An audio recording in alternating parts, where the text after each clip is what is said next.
3월 20일 청주 새삼교회 주삼 큐티 온라인 새벽 기도회를 여러분들과 함께 드리도록 하겠습니다. 오늘도 큐티에 동참하시는 모든 분들의 영혼이 잘됨 같이 범사가 잘되고 강건하시기를 축복합니다. 함께 찬송가 261장 찬양하겠습니다.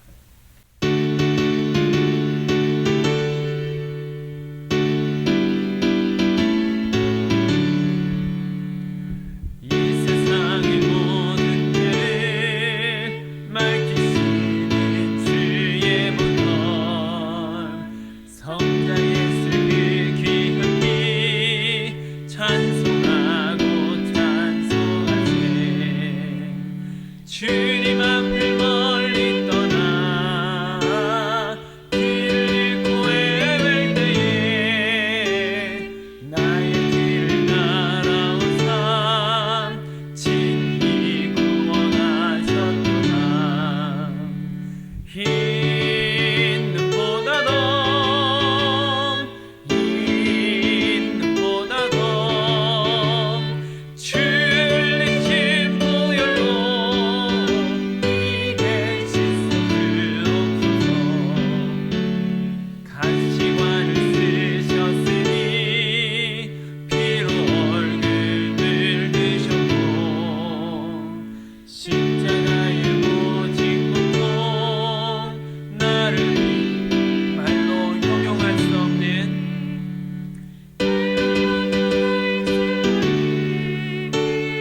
주를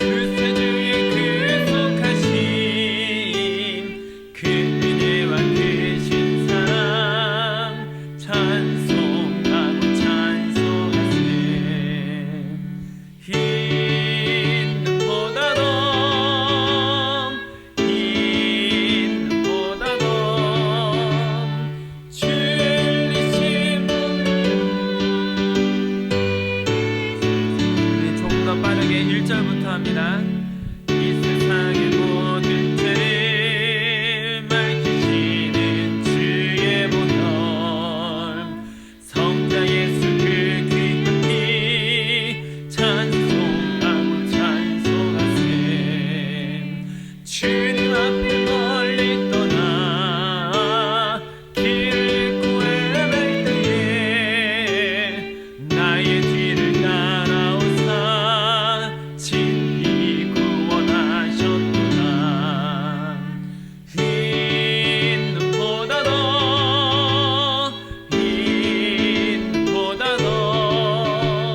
주를 흘리신 보혈로 이 계신 가시관을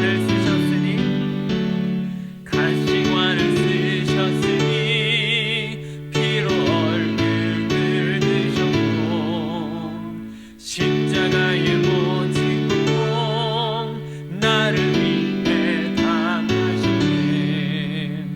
말로 형용할 수 없는 신세주의 그 속하심 그대와 그 신사랑 찬송하고 찬송하세. 흰 눈보다도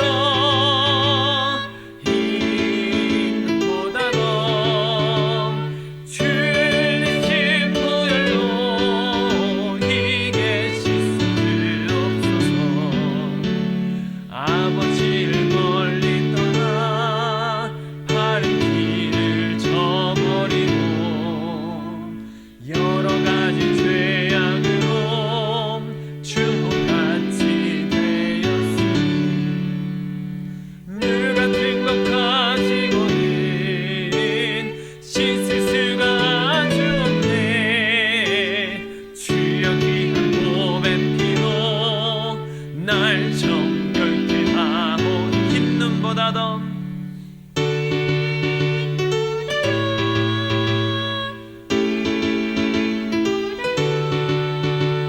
주를 흘리신 보혈로 이 계신 3절입니다. 아버지를 멀리 떠나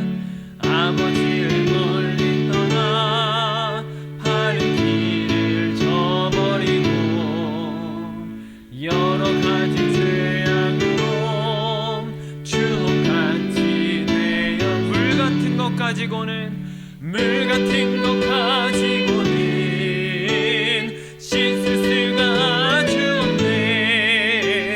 주여 귀한 보배 피로 날 정결케 하옵소서. 흰 눈보다도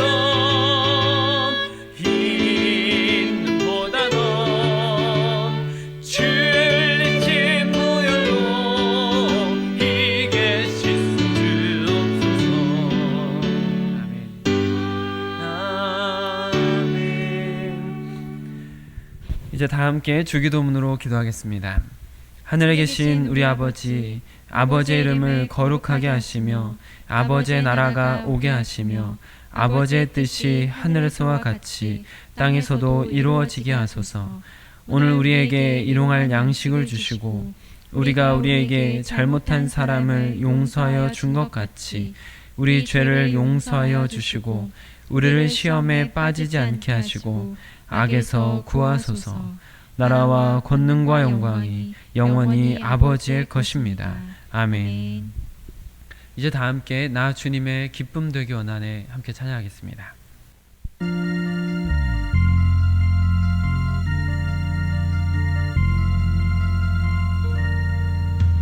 나 주님의 기쁨 되기 원하네. 내 마음을 새롭게 하소서. 새 은혜가 되게 하여 주사. 주님의 빛 비추게 하소서. 내가 원하는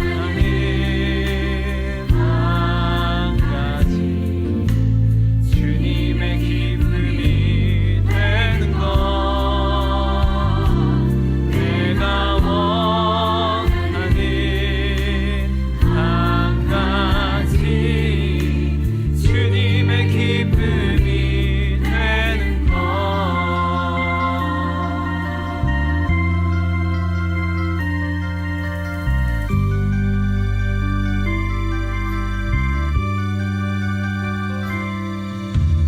겸손히 내 마음 드립니다. 나의 모든 것 받으소서. 나의 맘 깨끗게 씻어주사. 주의 길로 행하게 하소서. 내가 원하는 한 가지 주님의 기쁨이 되는 것.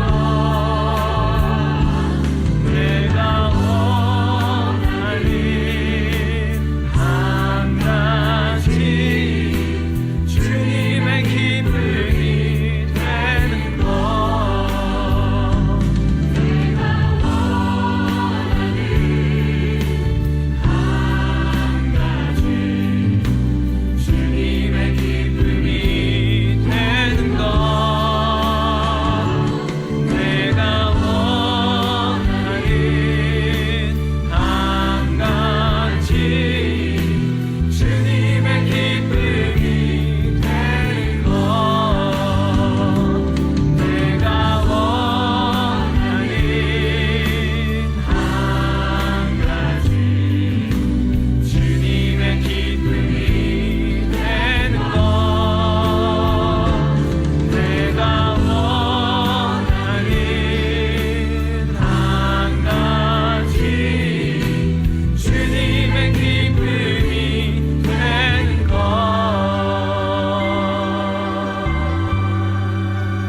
아멘.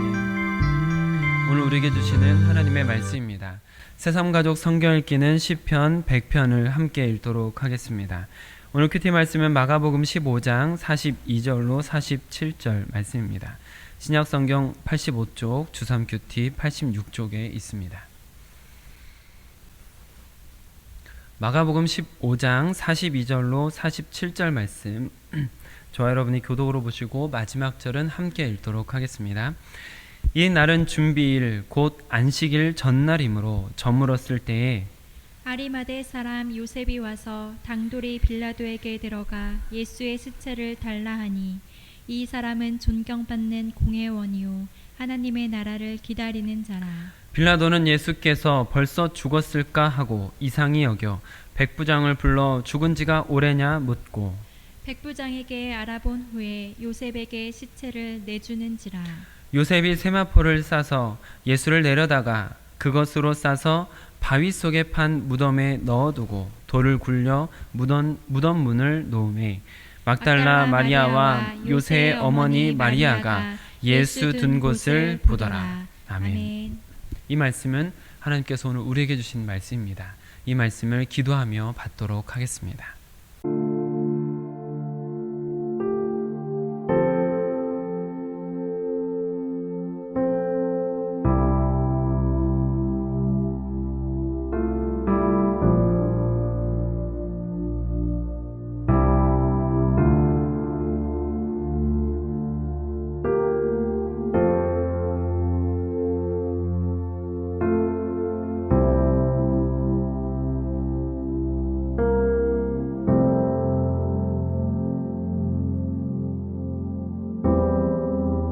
임마누엘의 하나님, 지금 우리와 함께 하심을 또한 우리의 삶의 주인 되심을 인정합니다. 하나님께서 우리의 삶의 주인이시기에 오늘도 주의 말씀을 먼저 붙들고 시작하게 하심을 또한 감사드립니다. 하나님, 하나님의 백성들이 주님 앞에 먼저 무릎 꿇고 주의 음성에 귀를 기울일 때 하나님의 음성을 듣고 주님의 힘으로 사는 하루가 될 수 있도록 허락하여 주시옵소서.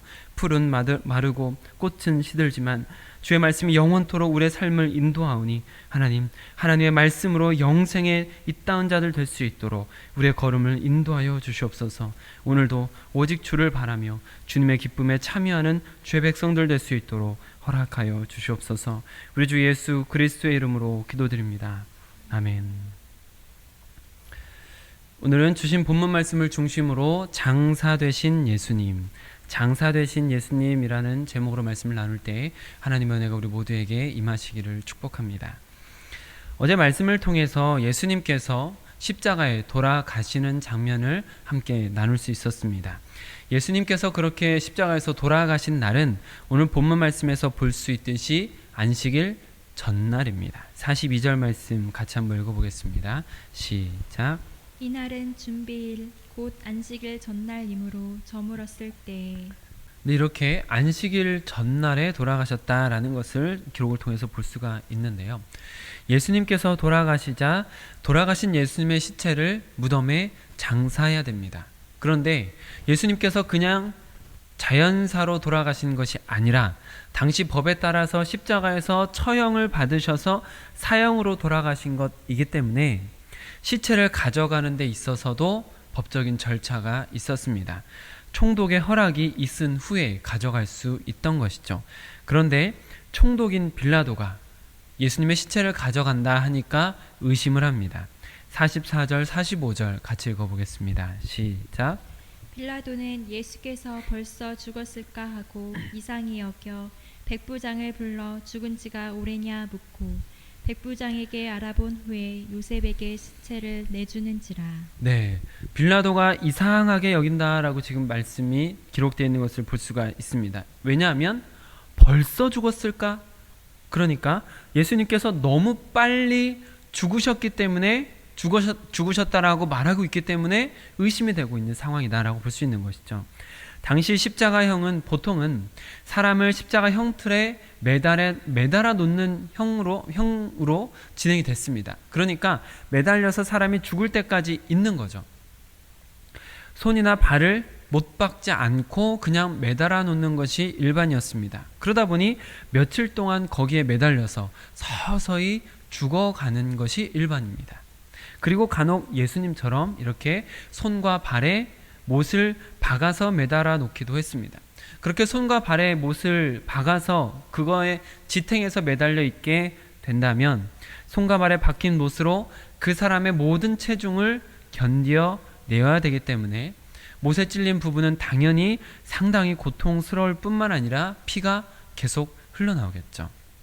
그래서 그냥 매달아 놓은 사람보다는 그렇게 손과 발에 못 박힌 사람이 일찍 죽게 됩니다. 그런데 예수님은 그런 일반적인 사례보다도 훨씬 더 일찍 죽었다라고 볼 수 있게 됩니다. 예수님께서 십자가 형벌 이전에 이미 채찍질을 많이 받으신 상태였고, 그래서 십자가 틀을 가지고 가시던 중에 그것마저도 버거우셔서 걸어갈 수가 없었고, 그래서 구레네 사람 시몬이 대신 들어주었던 것을 기억하실 것입니다. 이와 같이 예수님께서는 이미 많이 출혈을 하셨고 또 기진맥진한 상태였습니다. 그래서 일반적으로 십자가에서 죽는 사람들보다 훨씬 일찍, 상당히 일찍 죽으신 것이죠. 그러다 보니 빌라도도 벌써 죽었다고 하면서 의심할 만한 일입니다. 예수님께서 십자가에 달리신 시간을 한번 살펴보면 예수님께서 겟세마네에서 기도하는 밤에 그날 잡혀가시죠. 그리고 그날 밤 내내 계속해서 공회원들의 신문과 조롱을 당하십니다. 그렇게 밤새 고통을 당하시다가 달기 울던 새벽 일찍 빌라도에게 가서 신문을 받으시죠. 그리고 나서 제3시가 되어, 즉 오전 9시가 되어서 십자가에 못 박히셨고, 제6시, 즉 정오 12시부터 오후 3시까지 온 땅에 흑암이 임했습니다. 그리고 나서 오후 3시에 십자가에서 죽으신 것입니다. 그러니까 오전 9시에 십자가에 못 박히셨는데 오후 3시, 6시간 만에 돌아가신 것이죠. 이것이 일반적인 십자가 처형보다는 상당히 이른 시간에 일찍 돌아가신 것이다 라고 말씀을 드렸습니다. 그러니 빌라도가 사형을 집행을 담당했던 백부장에게 정말 예수가 죽었느냐? 벌써 죽었느냐? 라고 의심하듯이 물어본 것입니다. 그에 대해서 어제 우리가 같이 말씀을 나누었듯이 백부장이 예수님께서 십자가에서 죽으신 처음부터 끝까지를 보고 지켜보았던 백부장이 예수님의 죽음을 확인하고 빌라도에게 보고를 하는 장면이 기록되어 있는 것이죠. 그래서 예수님의 시체를 요셉에게 내어줍니다. 그런데 갑자기 등장한 이 요셉이라는 사람은 누구일까요? 43절 말씀을 같이 읽어보겠습니다. 시작. 아리마대 사람 요셉이 와서 당돌이 빌라도에게 들어가 예수의 시체를 달라 하니, 이 사람은 존경받는 공회원이요 하나님의 나라를 기다리는 자라. 네, 아리마대 사람으로 소개된 요셉이라는 사람이 대단한 인물 중에 하나였던 것 같습니다. 왜냐하면 총독 빌라도에게 당돌이 들어갈 만한 어떤 힘이 있는 사람이다라고 볼 수가 있는 것이죠. 마태복음에서는 이렇게 설명을 하고 있습니다. 저물었을 때 아리마대 부자 요셉이라 하는 사람이 왔으니 그도 예수의 제자라. 그리고 누가복음에는 이렇게 기록되어 있습니다. 공회의원으로 선하고 의로운 요셉이라 하는 사람이 있으니 그들의 결의와, 그들은 바리새인들입니다. 공회원들이죠. 그들의 결의와 행사에 찬성하지 아니한 자라. 이렇게 기록되어 있는 것을 찾아볼 수가 있습니다. 이상의 기록들을 정리해 보면 이 요셉이라는 사람은 부자이면서 당시 지도자층에 속한 공회원이라는 것을 알 수 있습니다. 그러나 당시 지도자들과는 다른 길을 걸어가고 있었던 사람이라는 것도 알 수가 있고, 그래서 성경에 선하고 의로운 사람이다 라고 기록을 하고 있으며 존경받는 공회원이었다 라고 기록을 하고 있는 것을 볼 수가 있는 것이죠. 그래서 그 사람은 다른 공회원들의 의견, 예수님을 억지로 죽이는 그 모의에 동의하지 않은, 그들의 결의와 행사에 찬성하지 않았던 인물이다 라고 기록되어 있는 것을 볼 수가 있는 것입니다. 그리고 무엇보다 하나님의 나라를 기다리던 자, 예수님의 제자라 불릴 수 있는 사람이었다. 그러니까 공관복음서를 기록한 그 예수님의 제자들, 그리스도인들이 제자라고 적을 수 있을 정도의 인물이었다라는 것을 볼 수가 있는 것이죠. 이 아리마대 사람 요셉이 예수님의 시신을 수습하게 되었습니다. 그렇다면 일반적으로 시신을 가족들이 와서 수습을 하는 것인데 왜 아리마대 사람 요셉이 이처럼 서둘러서 예수님의 시신을 처리하는 것일까요? 그것은 저녁이 다가오고 있기 때문입니다. 유대인들의 시간 개념은 우리와 다릅니다.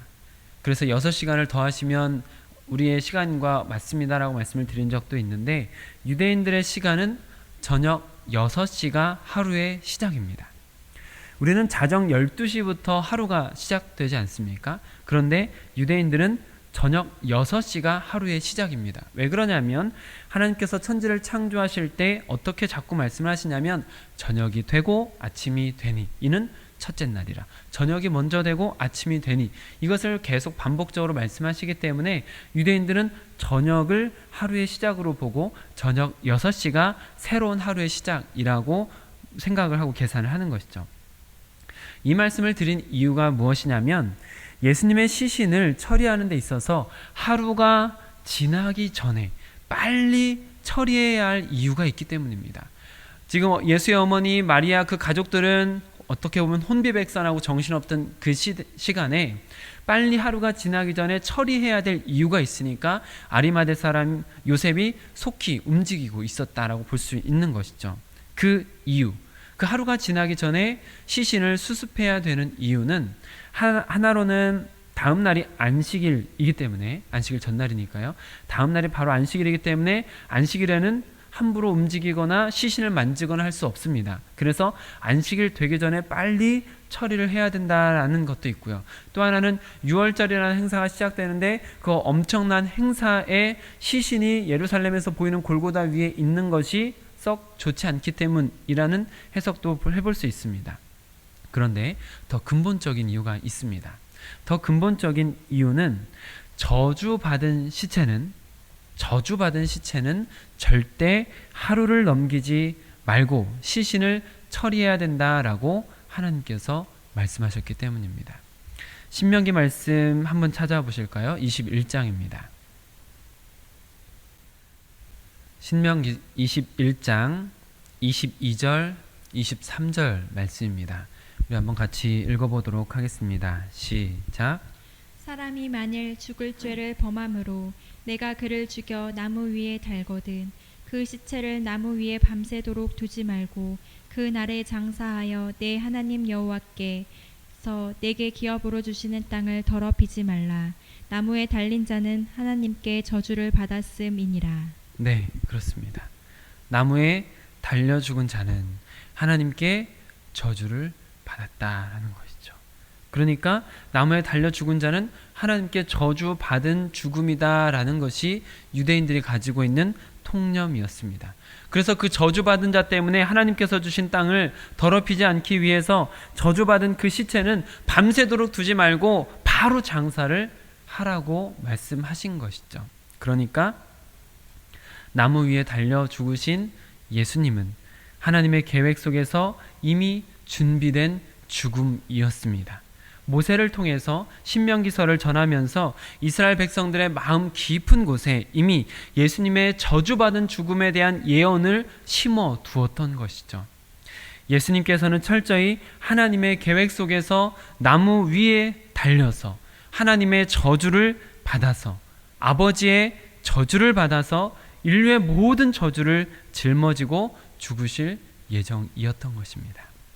그래서 나무로 된 십자가 위에서 죽으신 것이고, 아리마대 사람 요셉은 그 예수님께서 그런 죽음, 하나님께서 온 세상의 저주를 짊어지게 하시기 위한 죽음이라는 것은 몰랐더라도 나무 위에 달려 죽은 시체는 하나님의 명령에 따라 저주받은 자니 하루가 지나기 전에 처리해야 된다라는 이런 말씀들 때문에 밤이 되기 전에 시신을 처리했다, 급하게 처리했다라고 볼 수 있게 되는 것입니다. 게다가 아리마대 사람 요셉은 자신을 위해서 준비해 두었던 무덤으로 보이는 그 무덤에 예수님을 안치시킵니다. 고고학적 발굴에 따르면 당시 무덤은 98%가 사각형으로 된 무덤 문이 있었답니다. 그런데 단지 2% 정도만 둥근 형태의 무덤 문을 가지고 있었답니다. 왜냐하면 동그랗게 만들려면 그만큼 손이 많이 가기 때문이죠. 그래서 그렇게 동그랗게 만든다라는 것은 부자들 그리고 권력자들이 주로 사용했던 무덤, 그 무덤의 문이 동그랬던 것입니다. 그런 비싸고 보기 드문 무덤을 예수님을 위해서 내준 사람이 요셉입니다. 그리고 47절과 같이 그 모든 과정을 막달라 마리아와 요새 어머니 마리아가 보고 있었기 때문에 나중에 안식일이 지난 후에 그들이 찾아올 수 있었던 것이죠. 사랑하는 성도 여러분, 예수님께서 체포되신 이후에 모든 제자들은 도망갔습니다. 숨어 버렸습니다. 그래서 우리가 며칠간 큐티하는 중에 제자들에 대한 언급이 전혀 없었던 것이죠. 그런데 오늘 의외의 인물이 등장했습니다. 아리마대 사람 요셉으로 존경받는 공의원이며 의롭고 선한 예수님의 제자로 소개되는 사람입니다. 그리고 요한복음 병행 구절을 찾아보면 예수님께 밤에 찾아와서 거듭남의 비밀에 대해서 들었던 니고데모, 그 니고데모도 역시 모략과 침향 섞은 것을 가지고 와서 예수님의 장례를 함께 치르는 것을 보게 됩니다. 두 사람 모두 지도자들 속에 숨어 있었던 예수님의 제자들이라고 볼 수 있는 것이죠. 그런데 지금 빌라도 앞에 당돌이 찾아간 이 요셉의 행동은 매우 위험한 행동입니다. 왜냐하면 시신을 찾아가는 그 사람은 죄를 지은 사람과 공범일 가능성이 높아지고 따라서 경계의 대상이 될 가능성이 높아지기 때문입니다. 예수님을 죽인 공회원들에게 그 시신을 처리하는 요셉이 달갑게 보일 리가 없는 것이죠. 어쩌면 예수를 따르던 추종자들이 다 숙청을 당하게 될 때 1순위로 제거 대상이 될 수 있는 위험에 노출되기도 하는 행동입니다. 하지만 아리마대 사람 요셉과 니고데모는 그런 것을 개의치 않고 당돌이 자신이 따르던 예수, 메시아라 믿는 예수님의 장례를 치르기 위해 모든 위협을 무릅쓰고 빌라도 앞에 나선 것이죠. 공의원이고 부자라는 모든 안정적인 상황을 빼앗길 수 있고 어쩌면 목숨도 잃을 수 있는 상황이지만 모든 위협을 무릅쓰고 예수님의 장례를 치른 것입니다. 그리고 그것은 예수님의 부활을 준비하는 과정이 되기도 한 것이죠. 여기에 그들의 가치가 세상적인 부유함, 권력, 안정, 그들의 삶의 안위보다 예수님께 있었다. 그들의 가치는 예수님이 더 소중했다라고 볼 수 있는 부분인 것 같습니다. 사랑하는 성도 여러분, 어쩌면 우리의 신앙이 어딘가에서는 드러나지 않게 지내고 혹은 숨기며 혹은 티나지 않게 신앙이 이어져 가고 있는 중일 수 있습니다. 우리의 성격 때문에 혹은 주변 상황 때문에 그렇게 선택을 하고 숨은 듯이 지낼 수도 있습니다. 그러나 끝까지 숨어 있지는 않으시기를 축복합니다. 언젠가는 12사도이지만 지금은 숨어서 제 역할을 못하고 있는 제자들의 빈자리를 적절하게 채우며 구속사를 이어가게 만든 이 아리마대 사람 요셉과 니고데모처럼 우리도 주류는 아니고 특출나지는 않지만 또 유명하지 않은 교회, 유명하지 않은 그리스도인이라 할지라도 언젠가 세상의 흑암이 짙게 깔릴 때, 빛이 필요할 때 요셉처럼 니고데모처럼 여러분들이 하나님의 일에 쓰임받는 인생이 되시기를 축복합니다. 화려하지 않더라도 결정적인 일에 쓰임받는 인생이 되시기를 우리 주 예수 그리스도의 이름으로 축복합니다. 아멘. 기도하겠습니다. 아버지 하나님, 오늘 숨어 지내던 자신을 온전히 드러내지 못하고 지냈던 사람들이 마지막에 당돌이 예수님의 제자임을 밝히고 예수님의 시신을 처리하며 구속사를 이어가는 손길로 쓰임받은 사람들을 보게 하시니 감사드립니다. 자신들이 누리고 있는 부와 권력, 안위, 그 모든 것을 잃을 수도 있으면서 생명조차 잃을 수도 있는 상황임에도 그것에 개의치 않고 예수님의 장례를 치른 사람들을 보게 하시니 감사드립니다. 하나님, 우리가 세상에서 특출난 인생이 아니었고 빛나는 인생이 아니었고 또한 유명한 교회가 아니었고 그런 그리스도인이 아니었다 하더라도 하나님, 우리가 묵묵히 제자의 길을 걸어가다가 언젠가 하나님께서 쓰시고자 하실 때 결정적인 순간에 쓰임받을 수 있는 우리가 될 수 있도록 허락하여 주시옵소서. 우린 부족하고 연약하다 하더라도 하나님께서 쓰시고자 하실 때 쓰임받을 수 있는 자들이 되길 원합니다. 화려한 인생이 아니라 주님께 쓰임받는 인생이 될 수 있도록 우리의 걸음을 아리마대 사람 요셉처럼 니고데모처럼 묵묵히 인도하여 주시옵소서. 그리하여 하나님께 영광 돌려드릴 수 있는 주님의 나라를 확장해 가는 데 있어서 쓰임받을 수 있는 인생들이 될 수 있도록 허락하여 주시옵소서. 우리 주 예수 그리스도의 이름으로 기도드립니다. 아멘. 고단한 인생길 힘겨운 오늘도 예수 내 마음 아시네. 지나간 아픔도 마주할 세상도 예수 내 마음 아시네. 고단한 인생길 고단한 인생길 힘겨운 오늘도 예수 내 마음 아시네. 지나간 아픔도 마주할 세상도 예수 내 마음 아시네. 믿음의 눈 들어 주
주의 뜻 알게